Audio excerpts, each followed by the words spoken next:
లేదా అని చాలామంది నన్ను క్వశ్చన్ వేయడం జరిగింది. లేదు మేము ఆల్రెడీ అనౌన్స్ చేసాము, ఇక్కడ అలాంటి ఇబ్బంది లేదని నిన్నటి నుంచి మా స్టాఫ్ మా కోచెస్ అందరూ కూడా ఈ ఏరియాని మొత్తం క్లీన్ చేసి చక్కగా మీకోసం మేము వెయిట్ చేశాము. అదేవిధంగా మీరు వచ్చినందుకు మా క్రీడా ప్రాధికార సంస్థ తరఫున ప్రత్యేకంగా అందరికీ ధన్యవాదాలు, ఆహ్వానం పలుకుతున్నాం. మరొక విషయం, మేము ఎన్ని క్రీడా పోటీలు నిర్వహించినా ఒకే వర్గానికి నిర్వహించాం. అన్ని బాగున్న వ్యక్తులకి మేము క్రీడా పోటీలు నిర్వహించాం. అప్పుడు కామన్గా ఉండేది. కానీ ఇప్పుడు విభిన్న ప్రతిభావంతులు, ఈ పదం చాలా గొప్పగా ఉంది. ఒక్కొక్కరు మీ టీచర్లు కానీ మీ అసోసియేషన్ సభ్యులు మాట్లాడుతుంటే ఇన్ని రకాల వ్యక్తులతో చూస్తుంటే నాకు ఒక రకమైన ఆనందం కలిగింది. మీతో పాటు నేను కూడా ఇక్కడ ఈ కార్యక్రమం చేస్తున్నందుకు, మిమ్మల్ని ఆహ్వానించి మీకు ఈ కార్యక్రమం చేయమన్నందుకు మా స్పోర్ట్స్ అథారిటీకి కూడా ప్రత్యేక ధన్యవాదాలు తెలియజేస్తున్నాను. మా స్కూల్ అసోసియేషన్ సెక్రటరీ గారు కూడా ఇక్కడే ఉన్నారు. మాకు ప్రతి విషయంలో డిఓ గారు కానీ, వ్యాయామ ఉపాధ్యాయులు, మున్సిపల్ కమిషనర్ కానీ చాలా చక్కగా మాకు కోఆర్డినేట్ చేస్తారు. డెఫినెట్లీ ఇది ఇంతటితో ఆగకుండా మీరు అడిగారు రాష్ట్ర స్థాయి పోటీలు మీరు నెక్స్ట్ ఇయర్ ప్లాన్ చేయండి. ఇక్కడ ఎన్ని ఈవెంట్స్ కావాల్సిన అన్ని ఈవెంట్స్ మేము చేయడానికి సిద్ధంగా ఉన్నాం.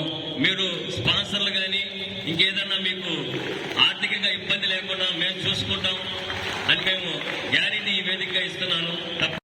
ఆడుతున్నాం వెళ్ళిపోతున్నాం అని కాకుండా మీరేంటో రాష్ట్ర స్థాయిలో మీ ప్రతిభ ఏంటో ఒకసారి మనం విజయనగరం ఉత్తరాంధ్రాకి తెలియపరుస్తాం. రాష్ట్ర స్థాయి క్రీడలు తీసుకోండి. డెఫినెట్లీగా రాష్ట్ర స్థాయి పోటీలు ఇక్కడ నిర్వర్తించడానికి రాష్ట్రంలో ఎక్కడ లేనంత ఇన్ఫ్రాస్ట్రక్చర్ ఉంది కాబట్టి, మనకు పదవలేదు కాబట్టి డెఫినెట్లీగా మనం ఆ దిశగా ప్రయత్నాలు చేయవలసిందిగా విజ్ఞప్తి చేస్తున్నాం. అదేవిధంగా మీరు ఇక్కడ చూడండి ఒకసారి, సోమేశ్వరరావు ఆ అబ్బాయి నాకు చాలా ఫ్రెండ్లీగా ఉంటాడు.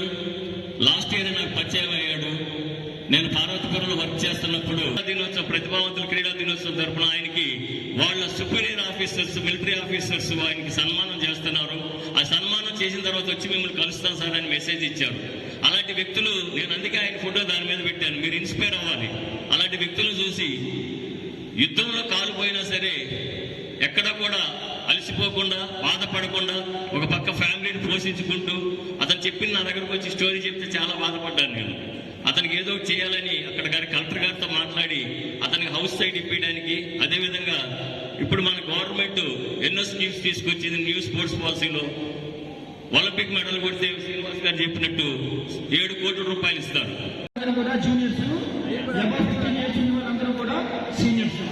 అందరూ ఉపాధ్యాయులు గమనించాలి.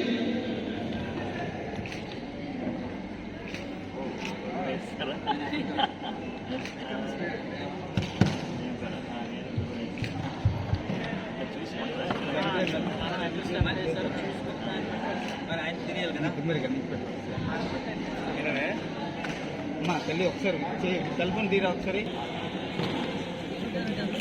చేతులు ఫైల్స్ పడుతున్నాయి.